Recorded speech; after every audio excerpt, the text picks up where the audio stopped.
should be to have an humble opinion of ourselves and an exalted opinion of God.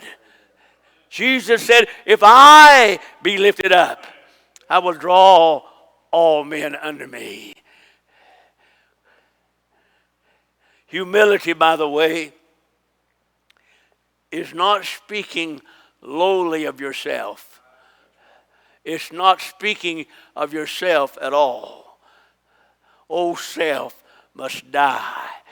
Paul says, I die daily, crucifying the flesh.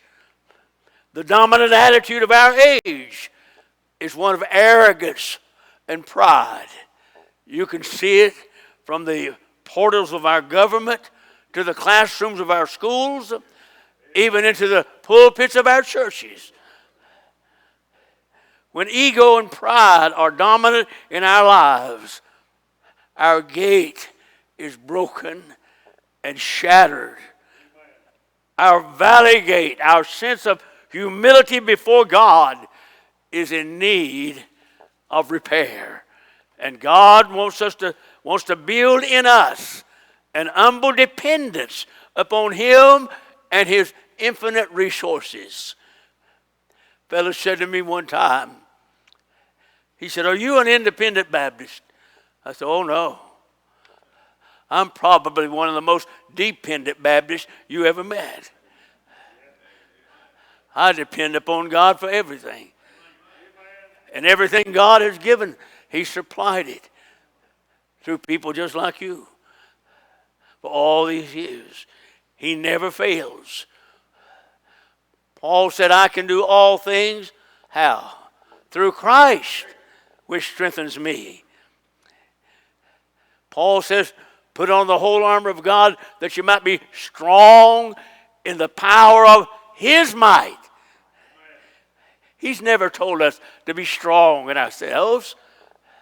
He's told us several times to be strong in Him. He is our strength, and He is our joy. Look at verse 14.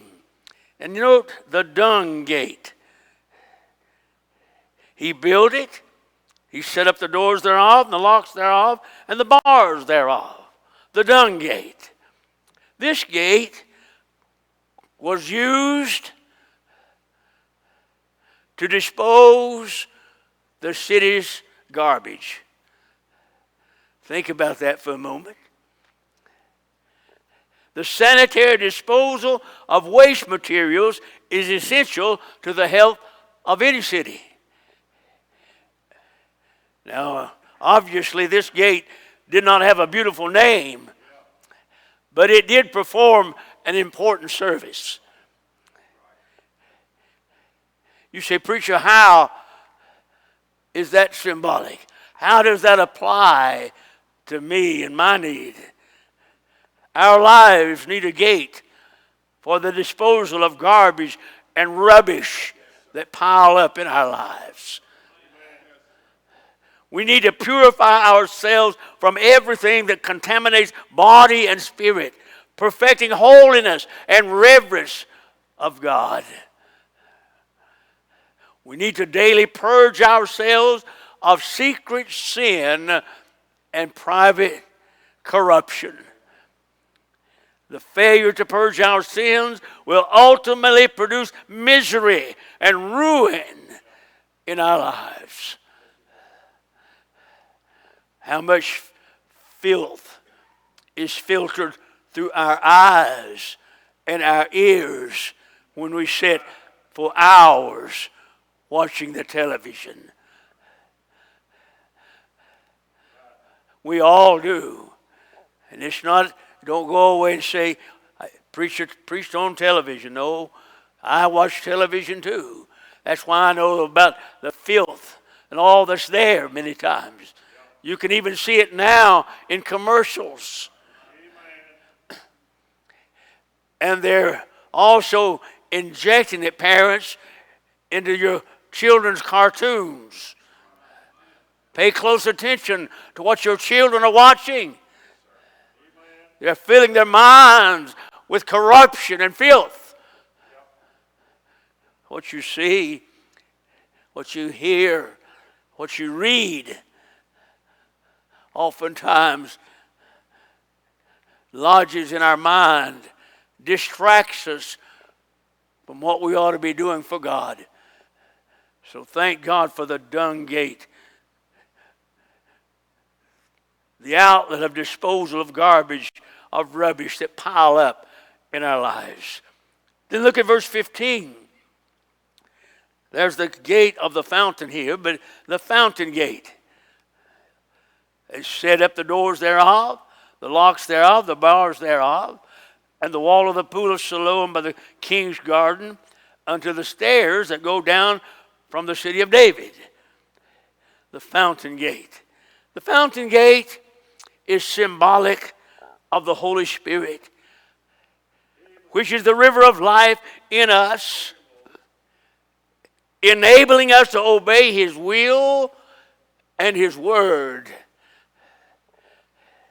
We read in John chapter 7, verse 37, Jesus stood on the feast day and cried, if any man thirst, let him come unto me and drink. There's another need in our lives, a thirsting, a hungering for the things of God. He goes on to say, he that believeth on me, as the scripture hath said, out of his belly, his innermost being, shall flow rivers of living water. And this spake he of the Holy Spirit. Oh, how we need the rivers of living water flowing through us. Sometimes we're so full of self, it's impossible to be filled with the Holy Spirit. We must be emptied in order to be filled. You'll note this gate, by the way, it comes after the Dung Gate. After our lives have been emptied and cleansed from corruption and contamination, the Spirit, the Holy Ghost, washes us clean. It's beautiful, isn't it? Spiritually speaking, we have moved from the valley gate, humility, to the Dung Gate, cleansing, to the fountain gate, the fullness of the Holy Spirit. And that's what happens when we begin to let God do some repair work in our lives. Then look at verse 26, and we see the water gate.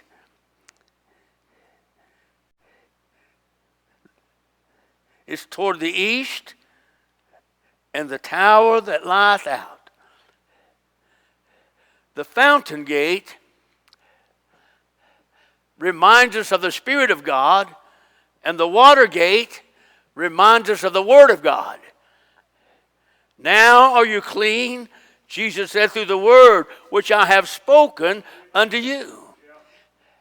In Ephesians 5:26, he says that he might sanctify and cleanse it with the washing of water by the word. Speaking of the church. But notice something now.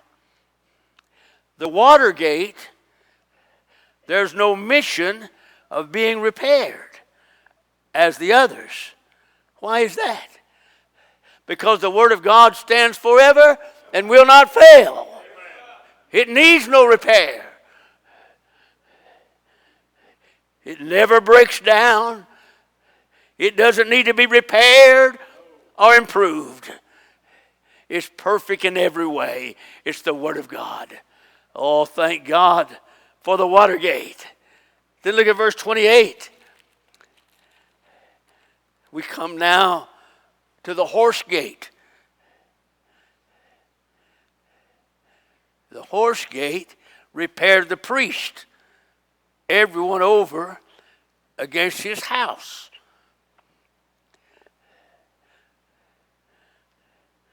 The horse gate is a symbol of warfare. It serves as a reminder that there is warfare in the Christian life. I'm sure that you've experienced that by now, if you've been saved for any length of time. Paul says to young Timothy, "Thou therefore, my son, be strong in the grace that is in Christ Jesus. And the things that thou hast heard of me among many witnesses, the same commit thou to faithful men, who shall be able to teach others also. Thou therefore endure hardness as a good soldier of Jesus Christ." Everybody wants it easy today. Hardness as a good soldier.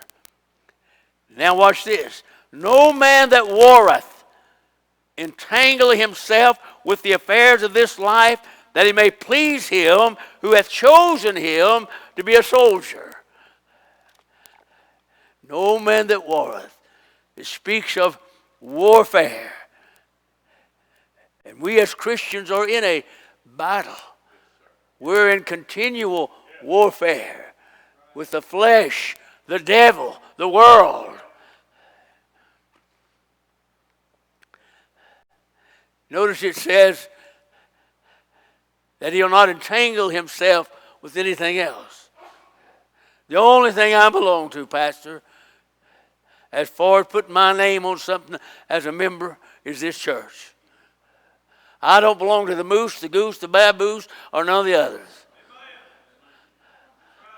I don't entangle myself in the affairs of this life. This world is not my home. There's nothing here that attracts me whatsoever.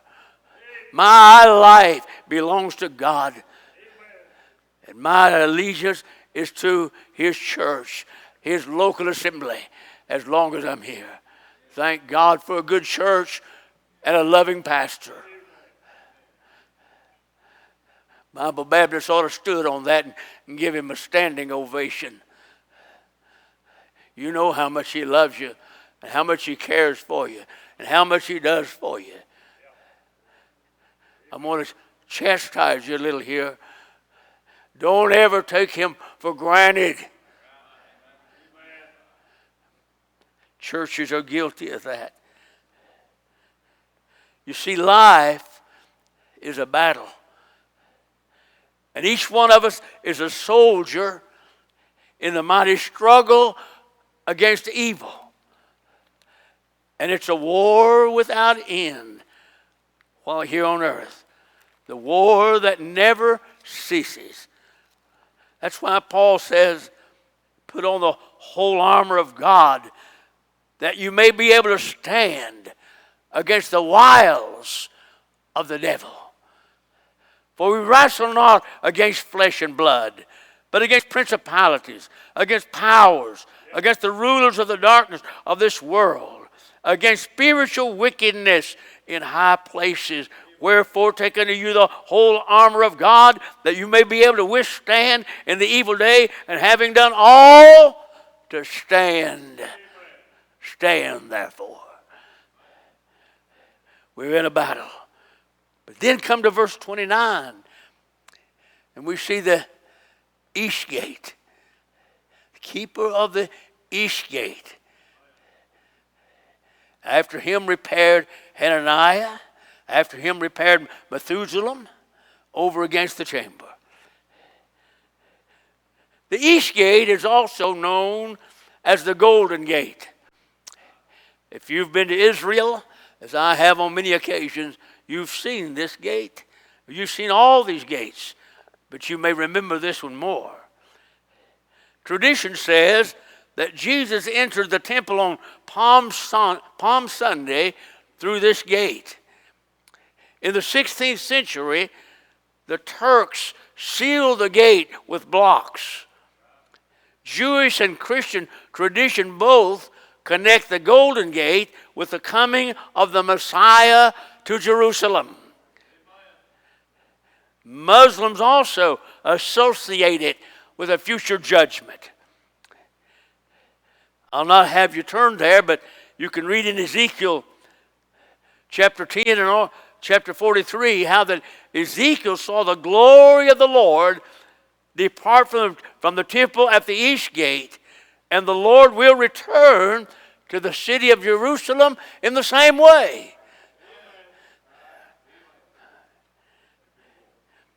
This gate faced the rising sun, and it is the gate of hope. It is the gate of anticipation of the coming day when all the trials of life and the struggles of earth will end. All sorrow will be banished. No more sickness, no more dying, no more parting, no more tears. When the glorious new sun will rise on the new day of God. We have every reason to associate this gate with the coming of the Lord, and then to remind ourselves, abide in him, that when he shall appear, we may have confidence and not be ashamed before him at his coming. This gate needs to be rebuilt in us when we fall into the pessimistic spirit of the age, and then we're crushed by the hopelessness of our times. You can preach on the second coming of Christ, and invariably someone will come up to you and say, I've heard that all my life. I'm not sure it's going to happen. But Peter reminded us that those would be scoffers that would come saying, where is the promise of his coming? Oh, he's coming. One out of every 25 verses in the Bible refers to the second coming of the Lord Jesus Christ. And his coming is near, folk. But we got one other gate in verse 31, the Memphian Gate.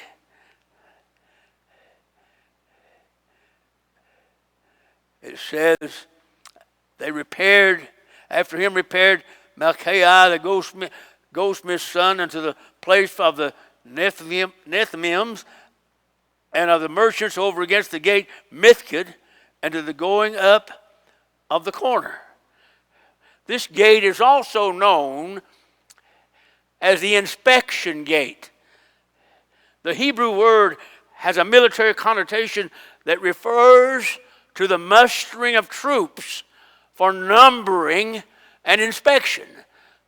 As any person that's ever been in the military knows very well, the sound of these words, fall in. And you know it's inspection time, the reviewing of the troops. It's a reminder for us to conduct a thorough self-inspection.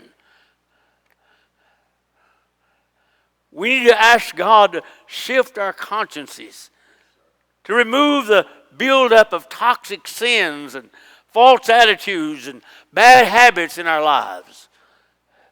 Then we'll be able to strengthen the protective walls of our souls. Folks, never be afraid to ask God to shine his light of inspection upon your heart, to make sure there's nothing there that would hinder your relationship with him. A faith that cannot be tested is a faith that cannot be trusted. And if your faith is real and genuine, you'll never have a problem getting on your face before God and saying, as the psalmist, search me, O God, and know me. Look in verse 32 as I close. You'll know we're brought back to the sheep gate, and between the going up of the corner unto the sheep gate. We've come full circle. This is the gate, as I said earlier, the gate of the cross. The cross must be at the beginning and the end of every life. So as we walk through these gates, we learn how to rebuild the walls of our lives. The Spirit of God and the Word of God can restore our lives that have been shattered and broken by sin, God is able to put it back together again. The song says, I can't take a heart that is broken and put it back together again, but I know a man who can, and I know a man who will, once you take the initiative and say, Lord, I need your help today. Can I ask you to stand with heads bowed? Young lady, if you care, I'd appreciate you come to the piano. Heads bowed and eyes closed. God, help us to be honest tonight, to be very transparent, to make this altar a place of inspection, letting the Spirit of God shine His light on our heart. You might say, well, preacher, I really don't know what I need to confess. Well, just start. The Holy Spirit will remind you of other things. You'll be amazed what's there once you start talking to God about it. In a moment she'll be playing, but you keep coming just as you